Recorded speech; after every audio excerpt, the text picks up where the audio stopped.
दोस्तों, सबसे पहले सब्सक्राइब करें, नोटिफिकेशन बेल दबाएं और सबसे पहले वाली ऑप्शन ऑल करें, जिससे हमारी आने वाली नई वीडियो की नोटिफिकेशन आपको फ़ौरन मिल। जय श्री राम भक्तों।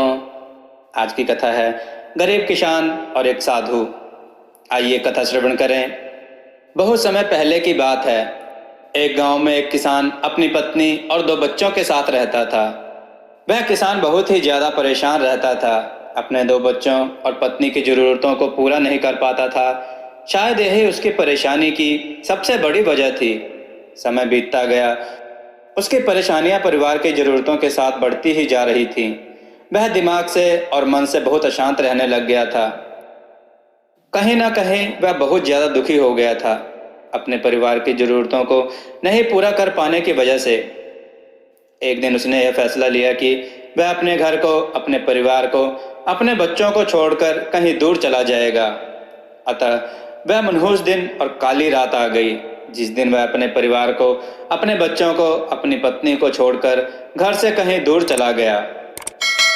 वह किसान चलता ही गया, चलता ही गया। रात से सुबह हो गई, सुबह से दोपहर, दोपहर से शाम और शाम से फिर रात, फिर सुबह हुई।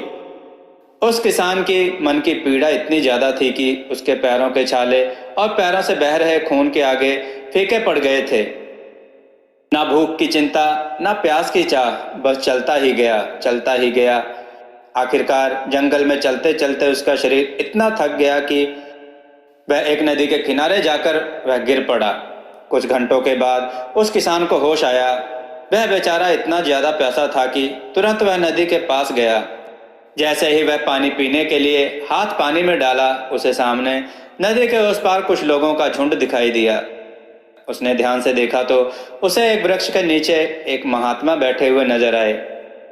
वह तुरंत दौड़कर उनके पास गया, उनके पैरों पर गिरकर बोला कि हे महात्मन, हे भगवान, मुझे अपनी शरण में ले लीजिए, मुझे अपना शिष्य बना लीजिए। साधु की शरण में आया हुआ कोई भी व्यक्ति खाली हाथ वापस नहीं जाता। यह किसान तो केवल उनका शिष्य बनना चाहता था। महात्मा रूपी साधु ने उसकी मनोदशा को देखते हुए उसे अपना शिष्य बना लिया। साधु और उनके शिष्य वहां केवल विश्राम कर रहे थे। उनका विश्राम भी पूरा हो चुका था। वह किसान भी अब साधु का शिष्य बन चुका था। अब समय हो चला था आगे की यात्रा पूरी करने का। साधु और उनके शिष्य आगे बढ़ते चले गए। कुछ दूर निकल जाने के बाद साधु को बहुत जोर की प्यास लगी। उन्होंने अपने इस नए शिष्य अर्थात किसान से बोला कि प्रिय शिष्य, जाओ, पास में एक सरोवर है, वहां से मेरे लिए पानी लेकर आना। किसान बोला, जो आज्ञा भगवान। किसान सरोवर की तरफ चल दिया। सरोवर के पास जैसे ही किसान पहुंचा, उसने देखा कि उस सरोवर में बहुत सारे जानवर उछल कूद कर रहे हैं। वे सारे जीव जंतु किसान को देखते ही तुरंत वहां से भाग गए। किसान बहुत ही खुश हुआ और उस सरोवर की तरफ चल दिया पानी लेने के लिए। परंतु जैसे ही किसान ने सरोवर के पानी की तरफ हाथ बढ़ाया, उसने देखा कि पानी बहुत ज्यादा गंदा था। किसान निराश होकर वापस साधु के पास आ गया। साधु ने उससे पूछा, पानी कहाँ है? किसान ने दुख भरे शब्दों के साथ कहा, हे भगवान, मैं जैसे ही सरोवर के पास पहुंचा तो मैंने देखा कि उस सरोवर में काफी सारे जीव जंतु उछल कूद कर रहे थे और उनके उछल कूद करने की वजह से उस सरोवर के जमीन के तल में बैठी हुई सारी गंदगी, सड़े हुए पत्ते उस पानी में घुल मिल गए और कीचड़ का रूप ले लिया। यही कारण है कि मैं वह पानी लेकर नहीं आया, क्योंकि वह पानी पानी नहीं कीचड़ हो चुका था। साधु उस किसान की बातों को समझ गए और मुस्कुराते हुए उन्होंने कहा कि मैंने तुमसे सरोवर का पानी मांगा था। मैंने यह नहीं कहा था कि पानी अगर गंदा हो तो पानी लेकर मत आना।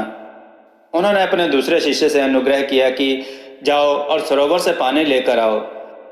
उनका दूसरा शिष्य निकल पड़ा पानी को लेने के लिए और कुछ देर पश्चात वह पानी लेकर वापस आ गया।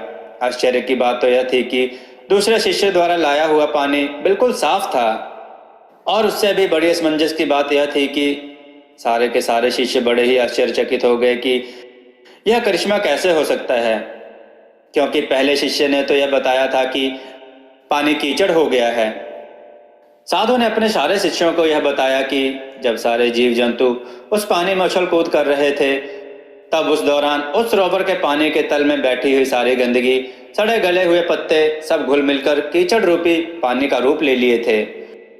परंतु जितने समय में प्रथम शिष्य वापस आया और दूसरा शिष्य वापस गया, उतने समय में उन जीव जंतुओं के भाग जाने के पश्चात उस सरोवर का पानी धीरे धीरे शांत हो गया।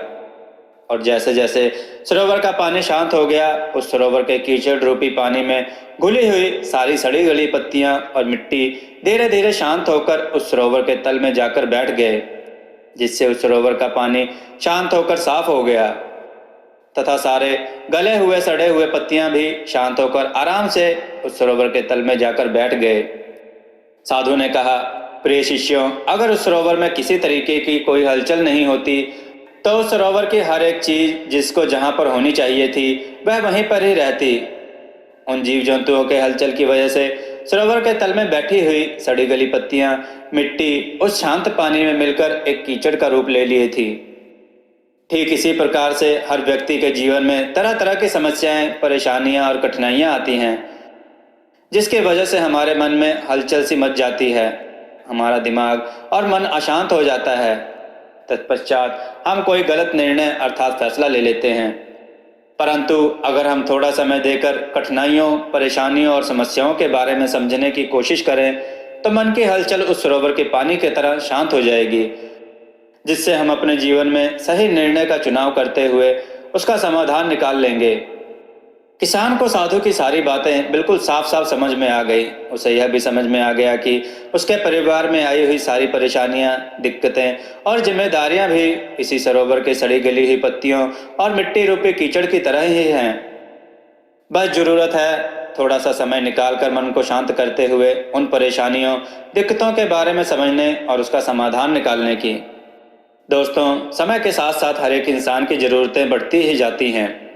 हो सकता है किसी की ज़रूरत कम हो सकता है किसी की ज़रूरत ज़्यादा हो, लेकिन हमें उन ज़रूरतों को पूरा करने के लिए मेहनत तो करना ही पड़ता है। हाँ, यह ज़रूर है कि मेहनत करते वक्त हमें बहुत सारी कठिनाइयाँ और समस्याओं का सामना करना पड़ता है। इसी वजह से बहुत बार हमारा मन अशांत हो जाता है, निराश हो जाता है, दिल दिमाग में एक अजीब सी हलचल होने लगती है, जिसकी वजह से हम गलत फैसले ले लेते हैं।